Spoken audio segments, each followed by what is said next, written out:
Good wintry morning to you again. So we've got a big day today. The lavender's over there beside the tank and beside Greg's shed, and here they are here. I'm just about ready to dig them out.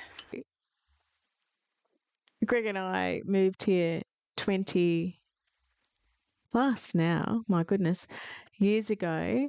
We decided that we wanted to live an eco-sustainable lifestyle, and so we built our straw bale house and started on our permaculture designing of our farm. So there's only 6 acres here.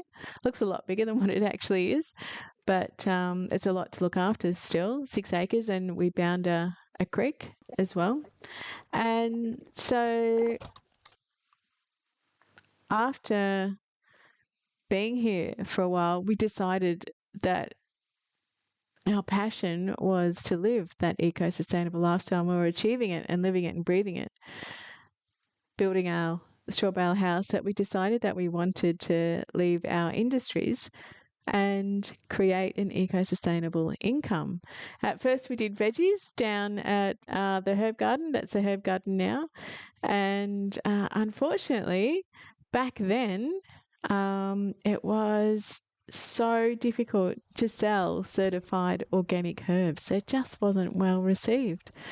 We hardly were able to pay our bills. So Greg went back to carpentry, but luckily he was able to go back to carpentry doing sustainable carpentry work, like working with a lot of mud bricks, and so he learnt a lot. And then I started studying topical naturopathy, and I started making my first lot of creams from the herbs that we were already sort of growing in amongst the veggies down at the herb garden. And I just absolutely loved it. And Gemma was born with eczema, and so I made my first skincare cream for Gemma.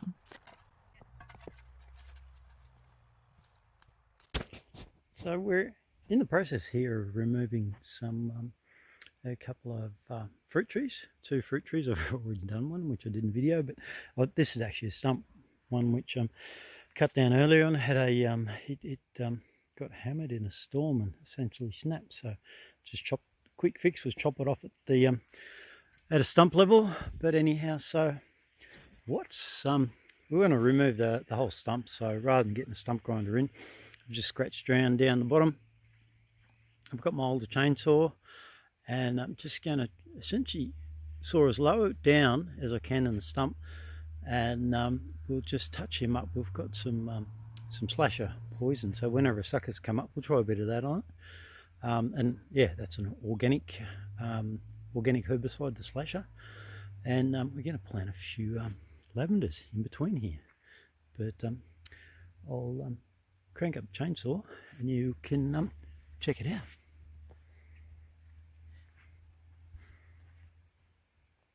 Put the gloves on in case there's any spiky things down there. Essentially just scraping the mulch back a bit more so I can get the chainsaw in. Fairly low.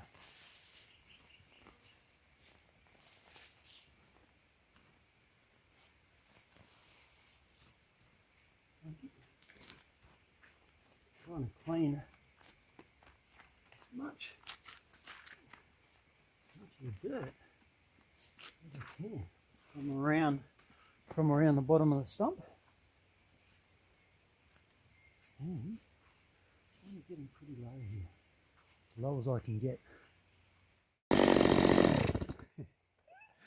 Try and keep the chainsaw out of the dirt as much as possible.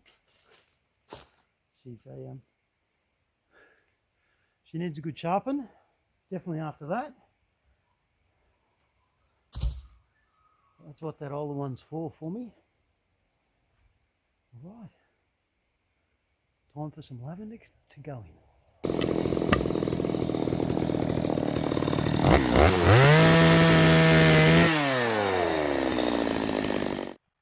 how's this? Gemma working so hard for a 15-year-old. So proud of her. She gets in there with the shovel, digs up all the plants. She loves driving the side-by-side around and planting out. She worked really hard this day. And I've got a little bit of a dodgy leg at the moment, so it was getting pretty hard for me to shovel. And she just came along and said, "Give me the shovel, Mum." Don't you love it?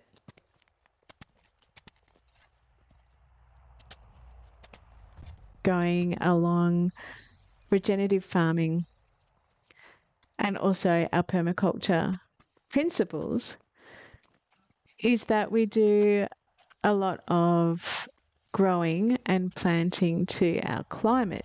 So this means that we don't use greenhouses or hothouses, and we also don't plant our seedlings in plastic pots. So we direct sow at the right time. We also do a lot of our cuttings, as you've seen.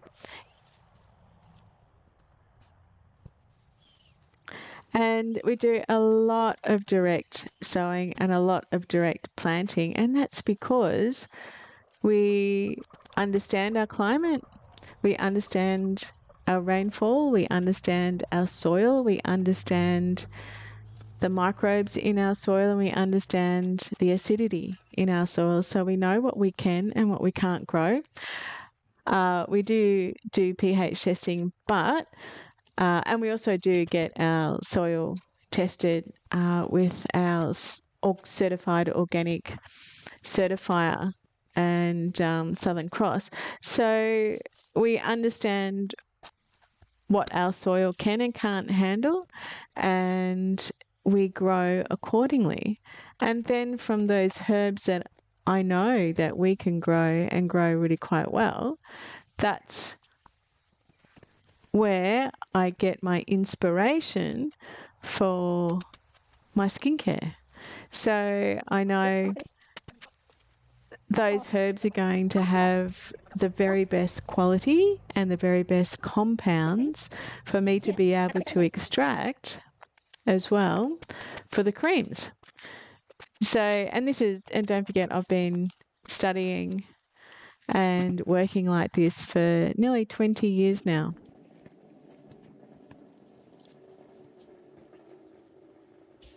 Good thing about transplanting in winter is that you're not going to get the really super duper hot days that's going to affect the plants when you transplant. So we try and give them the very best start that we possibly can. So Greg and Gemma have gone down to get our Fogo compost.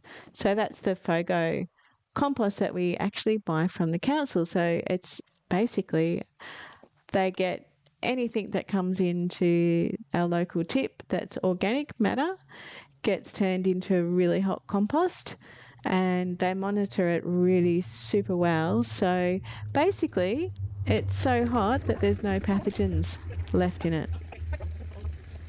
It's really good. It is a little bit on the high acidic side, so we do get it in a truckload and do a bit more composting and adding organic matter to it ourselves as well.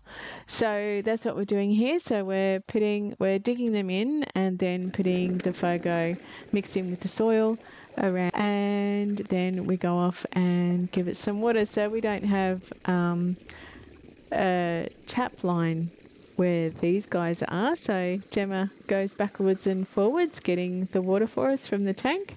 She's such a good kid.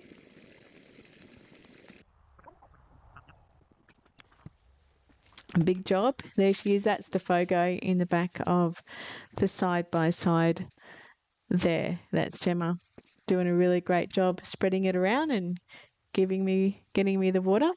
So we ended up planting 27 this day. A lot more than what we thought. We ran out of battery, but we actually also went down and planted some down the bottom in the herb garden. So we're going to be opening up for farm tours soon. and you'll have that. We'll have a booking page on our website, so you'll be able to come and see. So that's what we're doing too. We're trying to do a couple of things. We're still replanting after the fires. So a lot of these herbs that we're planting now, these plants, we initially had them there and they burnt out. So we're getting our gardens back.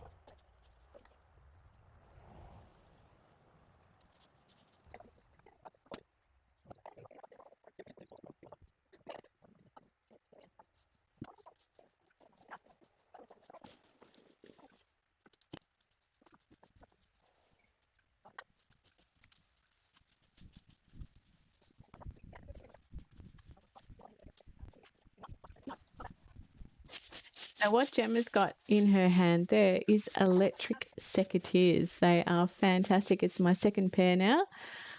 I did have a pair that were just didn't have as much oomph. You couldn't actually cut a very big branch. So these ones would do up to a thumb, where the other ones would only do, say, a finger. They're amazing because I've got a little bit of arthritis in my hand. I'm 52 and I need to work a little bit smarter and not harder. So pruning fruit trees are amazing. We're halfway through winter and our pruning is pretty much all done. And check this out. I left the camera running and a kookaburra came in. This is the first season that we've seen kookaburras come back after the fires. And after the fires, we had an explosion of snake population. And I put it down to that we didn't have a lot of these big birds of prey. So to see these guys back is just makes my heart sing. Get all those baby snakes, Mr. Kookaburra. Plus, they do like to get lizards too, unfortunately, but it's just gorgeous to see. We've got this weapon going to between these four trees here. I'll plant 3 lavenders. So check us out with this weapon. So these lavenders I actually got from a mother plant that was barely alive after the 2020 fires that went through our property. So there was just enough to take quite a few little cuttings. So that was probably about 3 years ago. And I didn't quite realise how many I had put in. So as we're digging them out, I thought there was only going to be about 6, but it turned out to be about 27. So therefore the great debate of where to put them, because they get quite big, these guys. And a lovely little story behind these Lavender Grosso as well. My lovely Nana Tinker, who used to live in Dalesford, and we used to go there a lot to visit her, and just off the main street. Very trendy place now. And my brother and I went in and actually got some cuttings. Well, it's a while ago. And so these are cuttings from my nan's place, the mother plant that survived, and then I've got cuttings from that mother plant. So it's quite special, really. And I'm using them in my cream. So Lavender Grosso is really high in camphor, and camphor can be quite an itchy and irritant for some people. But it's really good as an insect repellent. So I put it in as a herbal infusion, I put it into my insect repellent, and also I get it in a essential oil form as well. So in the insect repellent is the actual Grosso essential oil and also the fresh herbal infusion. When you're transplanting such big plants, the best thing to do, you can see I'm chopping off the tops, because the roots, of course, you can't get every single root out of the ground. So the whole thing is that the root mass has to feed the foliage. It's got to take the water to the foliage. So by chopping off quite a substantial amount is going to help with transplant shock.